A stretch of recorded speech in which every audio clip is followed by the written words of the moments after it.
Welcome back, ladies and gentlemen. Force here, casting a game of myself today. This is a 1v1, and I just wanted to show you and talk about some decision making and responding to what your opponent's doing, and basing your actions based off of what your opponent is doing or likely doing from any scouting that you may gain. So this is a TVP, and what I like to do typically in TVP is I like to open up with some sort of a fast expand, either like a one racks into fast expand, especially on this map. So very effective. It's pretty easy, honestly, early game to defend this expansion, especially if you can get up a couple bunkers. But we're going to be basing things again off the scouting, and what I decided to do this game was a 2 racks fast expand, and we're going to take a look at why and how that decision was made. So taking a look over here, moving out with that initial scout, not going to be seeing too much, but something that is going to be important to look at. I move in, and I'm going to be seeing standard play so far. Everything looks nice and standard. I got that next pylon coming down. I can already see that assimilator's up,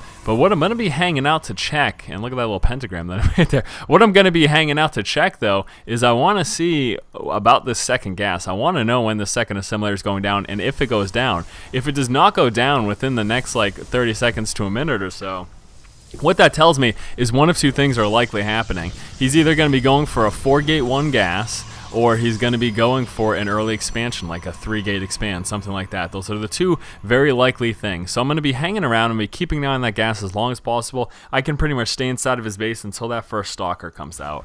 Now, taking a look back at home, I'm opening up just with that one refinery and that one barracks for now. I made sure that I pulled that probe or pushed that probe out of my base before I went and dropped any additional buildings. And I'm actually going to be opening up with the Reaper as well. This is something that I've been playing a lot with, and I'm actually really enjoying. The only real danger in this is if he pushed out with an early stalker and zealot.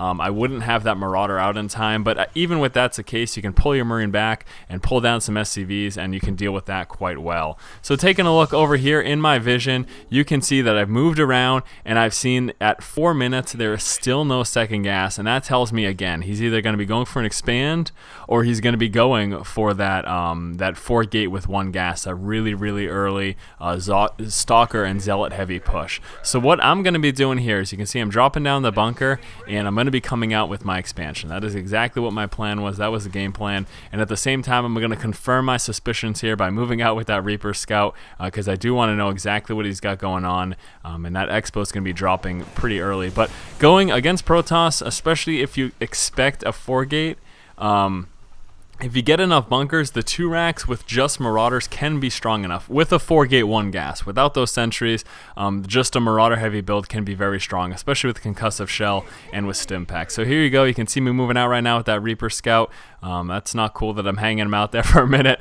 Pick him back up and moving straight on in. Unfortunately, I do get caught by some stalkers, but I scouted exactly what I needed to see. Bam! I see that 4-gate. I know precisely that he was going 4-gate 1 gas. He did end up picking up that second gas, but it was very late, so I know he's still going to be stalker and sentry heavy when he does pull out. And my immediate response, it's time for another bunker. But again, this is kind of, this is something you got to keep in mind when you're playing, is you have to base your decisions and the things that you do consistently throughout the course of this game on what your opponent's doing and what you scout.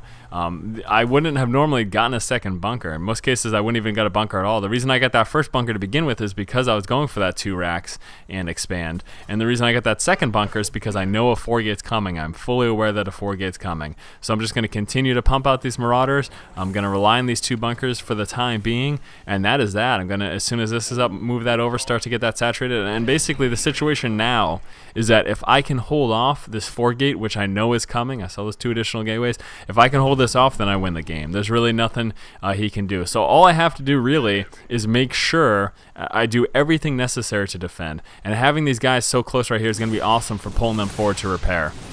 So here he moved in with his first attempted wave, taking heavy losses there initially, and I'm trying to move down some SCVs, but he actually does a pretty good job force fielding and preventing those SCVs from repairing. And he actually managed at the same time to cut off these marauders here, but I'm continuing up production. Again, constant production, so very important. And as a result, I'm able to fend off that wave. And he's got some more stuff coming in, but I'm going to pull down with my SCVs. I'm going to be trying to drop some more bunkers down as well. I'm trying to micro back those stalkers. I don't want them to get caught off guard, but the stalker is going to be so susceptible to this marauder pressure and this marauder attack early in the game. and at the same time just doing what I need to do, keeping up that continuous production. The only reason too I haven't dropped additional production buildings is because I invested so much into these additional bunkers, because like I said, if I can just fend this off, then the game is mine. He'll be so far behind economically that's really not a big deal. I didn't manage to pull up SCVs in time, so what I'm going to do though is pull back these marauders, stim them up, and there you go, so they can see them stimmed up, taking out those zealots, and then continuing to push forward. I canceled that because I knew that he had killed off the SCV. And look at that, pushed off his second wave, and that's actually when he just went up and left the game because he realized that it was indeed over. Picking up into everyone vision, you can see right there, I think he was just getting ready for another warp in, but even with another warp in, there's so many marauders here, there's nothing he can do. And this was actually about the point where it would have been me dropping down some additional production buildings. I likely would have put down like two more barracks and then a factory and worked my way up to a starport, and then just kind of rolled with that.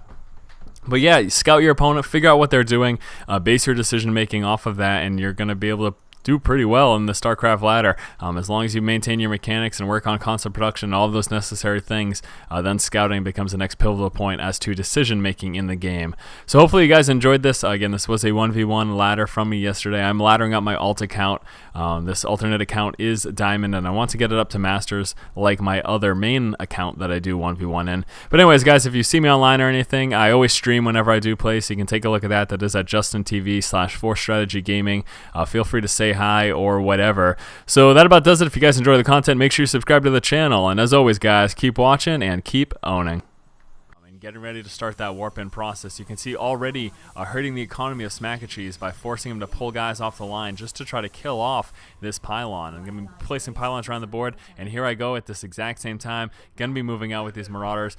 I also have all of the barracks rally to the marauders, and you can see keeping that econ nice and low, making sure that I've got the constant production going down. And what's going to happen right now is Tempest already warping in those zealots, and even though he only killed a few workers right there, he was able to pull so many off the line.